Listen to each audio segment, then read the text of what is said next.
विभिन्न मिडियाबाट हामीलाई हेर्दै हुनुहुन्छ। आज हामी एउटा नयाँ भिडियोको साथमा उपस्थित भएका छौँ। पछिल्लो केही दिन यता यदि तपाईहरू सामाजिक सञ्जाल प्रयोग गर्दै हुनुहुन्छ भने एउटा विषयवस्तुले धेरै ठुलो चर्चा पाउँदै आयो। त्यो विषय के थियो भने नेपालको प्रतिनिधित्व गर्ने क्रिस्चियनहरूले प्रतिनिधित्व गर्ने पार्टीहरू फुट्ने र नयाँ पार्टी जन्मने भन्ने एउटा कुरा धेरै चल्दै आएको थियो। यसमा सत्यता छ या छैन भन्ने कुरा धेरै दर्शकको मनमा पलाउँदै आएको थियो। आजको दिनमा चाहिँ जनजागरण पार्टीका कोषाध्यक्ष वीरबहादुर तामाङले आफ्नो पार्टीबाट राजीनामा दिनुभएको छ। यो सँगै फेरि पनि यो विषयले चर्चा पाउने निश्चित छ।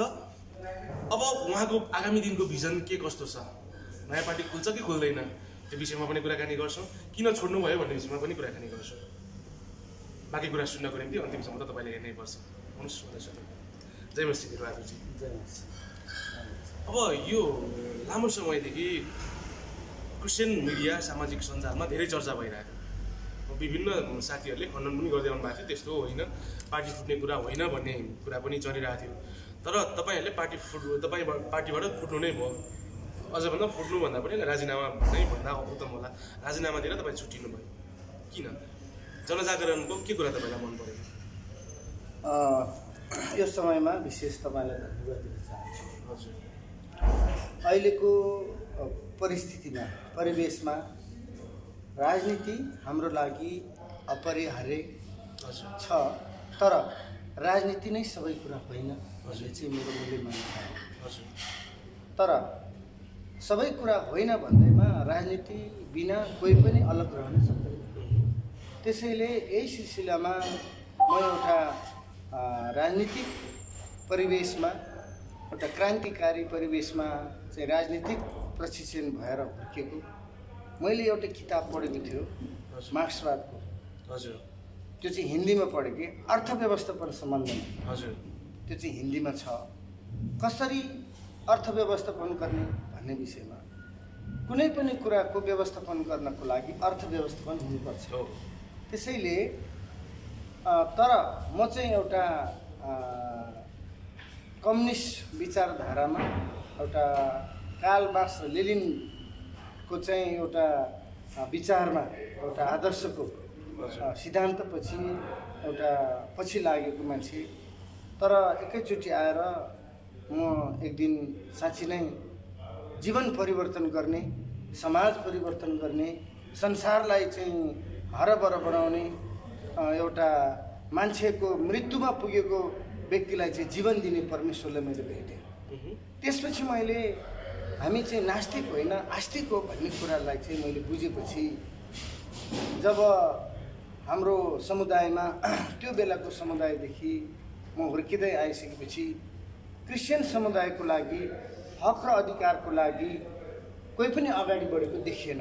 अगाडि बढ्यो तर खालि बिन्ती पत्र लिएर जाने। एउटा कम्युनिस्टको सरकार हुँदाखेरि त्यसलाई एउटा हाम्रो लिडरहरूले, क्रिस्चियन समुदायको लिडरले एउटा बिन्ती पत्र लाने, अनि अर्को समाजले लिएर जाने, महासङ्घले लिएर जाने, तर पनि एउटा जेल जाने, नेल जाने कैदीको रूपमा चाहिँ क्रिस्चियनहरूलाई अहिले पनि राखिरहेको छ। त्यसैले त्यो देख्दाखेरि चाहिँ हाम्रो हक र अधिकारको लागि चाहिँ हामीले एउटा राज्य व्यवस्थापन गर्नको लागि चाहिँ, नीति निर्माण गर्नको लागि चाहिँ एउटा पार्टीको आवश्यकता छ भनेर क्रिस्चियन समुदायले एउटा पार्टीको सुरुवात गर्नुपर्छ भनेर जनजागरण पार्टी स्थापना गर्यो। त्यसपछि ठुलो अवसर आयो कि संविधान सभा, जहाँ कि संसारमा एउटै मात्र यो देश थियो, आफ्नो लागि अधिकार आफैले बनाउने र संविधान निर्माण गर्ने दिन आएको थियो। त्यो बेलामा एउटा क्रिस्चियन समुदायको नेतृत्व गर्दै लोकमणि ढकाल चाहिँ सभासद हुनुभयो। 601 जना मध्ये एकजना चाहिँ सायद यो हाम्रै लागि थियो होला, तर पनि त्यो कानुनी रूपमा त्यहाँ चाहिँ हाम्रो अभिलेख हुन सकेन। तर त्यो अभिलेख राख्ने क्रममा हाम्रो चाहिँ एउटा मान्छेलाई तमो शरणम गरेर चाहिँ अधिकार आउँदैन। तर एउटा सिद्धान्त चाहिँ के छ भने अधिकार भनेको मागेर पाइँदैन, खुसेर लिने हो भन्ने एउटा चुनौतीपूर्ण एउटा सन्देशबाट, प्रशिक्षितबाट म हुर्केको कारणले। तर त्यो फरक रहेछ। अधिकार भनेको चाहिँ माथिबाट परमेश्वरबाट दिने कुरा हो, लिने कुरा होइन, लिने कुरा हो तर खोसिने कुरा होइन रहेछ। त्यसै सिलसिलामा मैले जनजागरण पार्टीको स्थापना कालदेखि एउटा राजनीतिक रूपमा देशव्यापी रूपमा गर्दै आउँदाखेरि, काम गर्दै आउँदाखेरि म एउटा केन्द्रीय कोषाध्यक्षदेखि स्थायी समिति र सचिवालय समेत भइसकेपछि विभिन्न राष्ट्रिय राजनीतिक संस्थाहरूसँग, राजनीतिक समुदायसँग टेकल गर्दै आउँदाखेरि हाम्रो समुदायभित्र अझै पनि राजनीतिक जनचेतना भएको रहेनछ भन्ने कुरा मैले महसुस गरेँ। तर पनि कसैले नजान्ने मान्छेलाई जान्ने बनेर सिकाउनु भन्दा आफै नजानेर आफै नजान्ने बनेर त्यो समुदायमा जान सक्यो भने त्यो समुदायको वास्तविक कुरा थाहा पाउन सकिन्छ। त्यसैले जनजागरण पार्टी चाहिँ एउटा धार्मिक पार्टी जस्तो देखियो अनि धार्मिक समुदायको जस्तो देखियो। अनि यो आमूल परिवर्तन मत्स्य पार्टी पनि एउटा धार्मिक समुदायको लागि मात्रै गरेको देखियो। त्यसैले म एउटा राजनीतिक व्यक्तिले यदि राजनीति गर्ने हो भने कुनै पनि धार्मिक समुदायको साम्प्रदायिक विचारलाई अन्त्य गरेर राष्ट्र निर्माणको कुरालाई चाहिँ अगाडि बढाउनुपर्छ भन्ने उद्देश्यमा म अगाडि लाग्दै पनि मैले यो आफ्नो विचारलाई किन अहिले यहाँ जनजागरणबाट गर्दा किन अन्त्य गरेँ भने अहिले मण्डलीभित्र राजनीतिक द्वन्द्व सुरु भएको मैले भेटाएँ। त्यसैले मण्डलीलाई राजनीतिक द्वन्द्वमा नलानको लागि, नधकल्नको लागि हाम्रो अग्रजहरूलाई चाहिँ एउटा म को हुँ आफ्नो पहिचान र परिचय लिएर मात्र अगाडि बढ्नुपर्छ भन्ने मूल्य मान्यता र त्यो सन्देश दिनको लागि मैले राजीनामा दिएँ। ओके, राजीनामा दिनुको पछाडि तपाईँले भन्नुभयो मण्डलीलाई केही सन्देश दिनको निम्ति चाहिँ राजीनामा दिए भन्नुभयो। तपाईँको राजीनामा पत्र पनि हामीले सुन्यौँ पनि पढ्यौँ पनि। त्यसमा तपाईँ उल्लेख गर्नुभएको छ पारिवारिक कारणका कारण भनेर। यो वास्तवमै पारिवारिक कारणकै कारणले तपाईँले राजीनामा दिनुभयो अथवा तपाईँहरूको पार्टीभित्र तपाईँको पार्टी अध्यक्षसँग कुनै आन्तरिक विवाद, कुनै समस्याहरू त्यस्तो केही थियो? नडाटिकन भन्नुहोस्। पार्टीमा मेरो कुनै पनि समस्या छैन, पार्टीको व्यक्तिहरूसँग पनि मेरो समस्या छैन र इभन हाम्रो पार्टी मात्रै होइन कि अरू पार्टीहरूसँग पनि मेरो कुनै लेनदेन छैन, दुश्मनी छैन। तर एउटा कुरा के हो भने मैले किन राजीनामा दिएको भने यो दुश्मनी अथवा पूर्वाग्रही राखेर होइन। भोलि यो राजनीतिमा कहिले पनि दुश्मन हुँदैन, पूर्वाग्रही पनि हुँदैन, तर यसको एउटा लक्ष्य हुन्छ, नीति हुन्छ अनि यसको संरचना हुन्छ। त्यसैले अनि यी सबै दलहरूले धेरै दलहरू भएको कारणले अनि यो सानो सानो दलले गर्दाखेरि राजनीतिक विखण्डन र विसङ्गति आयो। अनि त्यो चाहिँ कसैले पनि स्थिर सरकार बनाउन सकेन। त्यसैले मेरो उद्देश्य भनेको सबै दलहरू, धेरै दल चाहिँदैन, एउटै दल अथवा दुईटा दल भएर हाम्रो चाहिँ यो देशलाई सञ्चालन गर्नको लागि चाहिँ यो सबै सानो दलहरूको चाहिँ अन्त्य हुनुपर्छ र मेलमिलाप गरेर एकता गरेर अगाडि बढ्नुपर्छ, बढ्न सकोस् भन्ने सन्देश दिने उद्देश्यले गरेको। यो पनि पारिवारिक समस्या हो कि जस्तै अब म एउटा धार्मिक समुदायको मान्छे होइन, क्रिस्चियन समुदाय मेरो परिवार हो अनि मेरो घरको परिवार पनि परिवार हो अनि धार्मिक समुदाय पनि परिवार हो। मैले त्यसरी बुझेको छु। मेरो परिवारलाई म कहिले पनि विखण्डन र विसङ्गतितिर ढकल्न चाहन्न। त्यसैले मेरो यो अल्पसङ्ख्यक समुदाय चाहिँ मेरो परिवार हो। त्यसैले मैले त्यो उसमा राजीनामामा मेरो पारिवारिक, मेरो पहिलो व्यक्तिगत घर परिवार पनि मैले हेर्नु पर्यो, मेरो आफ्नो धार्मिक समुदाय पनि परिवार हो, अल्पसङ्ख्यक पनि परिवार हो। त्यसैले यी परिवारहरूको मैले समस्याको समाधान पहिले गर्नुपर्ने भएको कारणले मैले यो राजीनामा दिएँ। अब अहिले तपाईँले राजीनामा दिइसके पश्चात धेरैजनाले भन्नुभएको छ बिरबहादुर तामाङलाई कसैले उचाल्यो भन्ने पनि एउटा जवाब छ। तपाईँलाई वास्तवमै कसैले उचालेको, यदि उचालेको हो भने कसले उचाल्यो? मलाई यो राजनीति गर्नलाई सुरुमा कसैले उचालेन पनि, छोड्नको लागि अनि यो छोड्नको लागि कसैले छोड पनि भन्नु भएन। मैले धेरै साथीहरूसँग म राजीनामा दिउँ कि नदिउँ भन्ने बेलामा मैले धेरैलाई सोधेँ यथार्थ कुरा के छ त, मबाट के चाहन्छ त भन्ने बेलामा तपाईँको स्वविवेकले तपाईँले निर्णय गर्नुहोस् भन्नुभयो। किनभने यो मेरो आफ्नो भिजन हो, मेरो लक्ष्य हो, मेरो दर्शन हो। त्यसैले मैले कसैले उचालेर कसैले बढ अथवा हट भनेर मैले गरेको होइन। मेरो व्यक्तिगत यो स्वविवेकले मैले निर्णय गरेको। मेरो परमेश्वरले मलाई तिमीले एउटा आफ्नो ठिक समयमा सो समयमा के गर्नुपर्छ तिमीले चाहिँ प्रार्थनासहित अगाडि बढ्नु भनेको कारणले मैले यो कसैले चाहिँ उचालेको भरमा अथवा दबाबको भरमा दिएको होइन, मेरो सो इच्छाले मैले यो चाहिँ राजनीति। ओके, तपाईँलाई यसमा कसैको दबाब कसैको प्रोत्साहन पनि छैन। अब आगामी दिनमा यो जुन समाचारहरू हामीले सुनिरहेका छौँ नयाँ पार्टी बन्ने भन्ने, त्यसको परिणाम भनौँ अथवा संयोग भनौँ, तपाईँको नाम जोडिएको थियो, तपाईँले पार्टीबाट राजीनामा दिनुभयो। अब के हुन्छ त, नयाँ पार्टी बन्छ कि बन्दैन? प्रश्नको लागि धेरै धन्यवाद। अब नेपालमा अर्को पार्टीको आवश्यकता छैन। हजुर, त्यो भएको पार्टी पनि धेरै हो, तर यदि यो पार्टीहरूले हजुर मलाई मेरो आवश्यकता छ भनेर सम्झन्छ भने कुनै पार्टीहरू एउटाले होइन, म सबै पार्टीहरूमा मिलाएर मैले लान सक्यो भने म त्यो पार्टीको सदस्य हुनु पर्दैन। त्यो पार्टीको एउटा नेतृत्व चाहिँ अरूले लिएर त्यसलाई समेट्न सक्यो भने त्यो नै मेरो एउटा राजनीतिको सफलता हुन्छ। तर एउटा कुरो के हो भने राजनीति हरेकले गर्नै पर्छ, जान्नुपर्छ, बुझ्नुपर्छ। तर भविष्यमा अहिले भएको राजनीतिक पार्टीहरूले देशलाई निकास गर्न सकेन भने, मण्डली अल्पसङ्ख्यक समुदायलाई निकास गर्न सकेन भने, ठुला दलहरूले निकास गर्न सकेन भने, जसरी भारतमा मोदीले चाहिँ एउटा अहिले भर्खरैको इतिहासको कुरा वर्तमान कुरा हो, उसले पहिल्यै पार्टी सुरु गरेको होइन, जल्दो तत्कालीन वर्तमान आवश्यकतालाई परिपूर्ति गर्नको लागि पार्टी सुरु गर्यो। त्यो समय र अवस्थाले परिस्थितिले माग्यो भने मैले नाइ भन्न मिल्दैन। त्यसैले पार्टी सुरु गर्ने होइन, तर समय र परिस्थितिले आवश्यकता देखायो भनेर माग्यो भने म चाहिँ त्यसमा अगाडि बढ्नको लागि यो भन्न खोज्नुभएको अलि स्पष्ट भएन। समय र परिस्थितिले माग्यो भने अर्को पार्टी जन्मिन्छ नै भन्नु खोज्नुभएको जस्तो बुझ्यौँ हामी। समय र परिस्थितिले डिमान्ड गर्यो भने अर्को पार्टी जन्माउँछु भन्दा पनि पार्टी चाहिँ सुरुवात गर्नुपर्ने हुन्छ। कुरो एउटै भयो, अलिक फरक जस्तो लाग्यो मलाई। तपाईँले सोध्नुभएको लागि धन्यवाद। पार्टी जन्माउनु र सुरुवात गर्नु अलिकति फरक छ, किनभने म अलरेडी पार्टीमा छु पहिला, तर अहिले छैन, म एकदम क्लिन छु भन्नु पर्यो।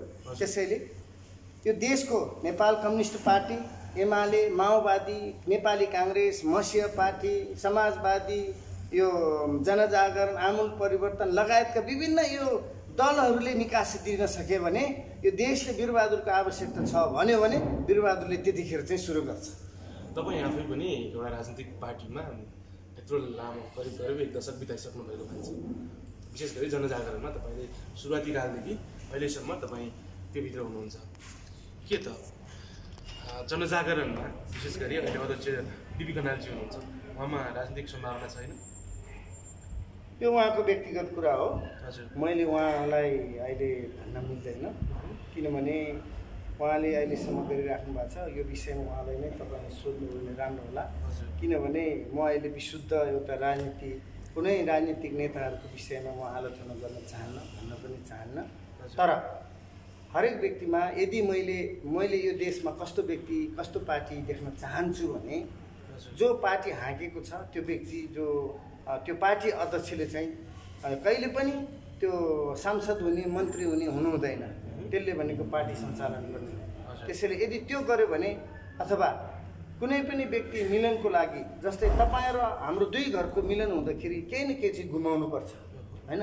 त्यसैले हाम्रो पार्टीका साथीहरूले, अध्यक्ष साथीहरूले, हाम्रा अग्रजहरूले त्यस्तो बेमेलको कुराहरू छ भने त्यो पार्टीको सिद्धान्तहरू भनेको आफैले आविष्कार गर्ने हो, आफैले गरेको हो। त्यसैले यो मूर्खले बनाएको इतिहासलाई विद्वानहरूले पढेर आफूलाई विद्वान सम्झेको जस्तै हो। किनभने अहिले पार्टीको कुरा गर्दाखेरि मूर्खले इतिहास बनाउँछ, विद्वानले लेख्छ, अनि वर्तमान त्यही प्रशिक्षण भावी मात्रै हो। वास्तवमा नयाँ आविष्कार गरेर केही ल्याएको छैन जस्तो लाग्छ। त्यसैले यो समयमा मैले राजनीतिक पार्टी खोल्ने मेरो उद्देश्य छैन, तर समय र परिस्थितिले यो देशले माग्यो भने मैले त्यो चाहिँ नकार्नु हुँदैन, नत्र भने मलाई देशले सराप्छ। त्यसैले म कुनै पनि बेला समाजले, देशले, आफ्नो समुदायले, परिवारले मलाई पठायो भने म अगाडि बढ्नुपर्छ भनेर मेरो अग्रजहरूले मलाई परमेश्वरले चाहिँ दिनुभयो भने म त्यसमा चाहिँ फेरि नाइ भन्नु। अब हामी अन्तिममा छौँ। जनजागरणबाट त तपाईँ छुटेर आइसक्नुभयो। क्रिस्चियनहरूको प्रतिनिधित्व गर्ने अर्को पनि 2टा पार्टी छ, एपी मसिह र राष्ट्रिय मुक्ति आन्दोलन नेपाल। विशेष गरी क्रिस्चियनहरूले प्रतिनिधित्व गर्दै आइरहेको पार्टी, तपाईँ त्यो पार्टीमा समावेश हुने सामेल हुने सम्भावना कतिको छ यो बताइदिनुहोस्। मलाई त उहाँहरू सबैले चाहन्छ, तर मेरो सम्भावना छैन, किनभने दुवै पार्टीसँग मिल्नु कुनैसँग म मिल्ने होइन। उहाँहरू मिल्नुभयो भने म त्यसमा चाहिँ एकदम प्रफुल्ल हुनेछु। उहाँहरूलाई मिलाउनको लागि नै मैले तपाईँले सोधिहाल्नुभयो, यो तीनवटा पार्टी नै मिलोस् भनेर मैले राजनीतिक संयोजन समिति सुरुवात गरेको छु, गठन गरेको छु। राजनीतिक समन्वय समिति भनेको चाहिँ के हो भने नमिलेको पार्टीहरूलाई मिलाएर मिलेर अगाडि बढोस् र देशमा चाहिँ एउटा उच्च र के भन्छ यसलाई सहज राजनीति र जनतालाई सुख सुविधा दियोस् भन्ने सुन्दर र शान्त समृद्धि नेपालको परिकल्पनालाई साकार पारोस् भन्ने मेरो मान्यता रहन्छ र त्यो उद्देश्य पनि मेरो उद्देश्य पनि त्यही हो। यो म भन्दा पनि हामी भएर जानुपर्छ। प्रभुले भन्नुभयो जो यो पृथ्वीमा होचिन्छ त्यसैलाई उच्च पारिनेछ, धन्य मेलमिलाप गराउनेहरू तिनीहरू परमेश्वरको पुत्र कहलाइन्छ। मेरो चाहिँ एउटै उद्देश्य छ, मेलमिलाप गराउने।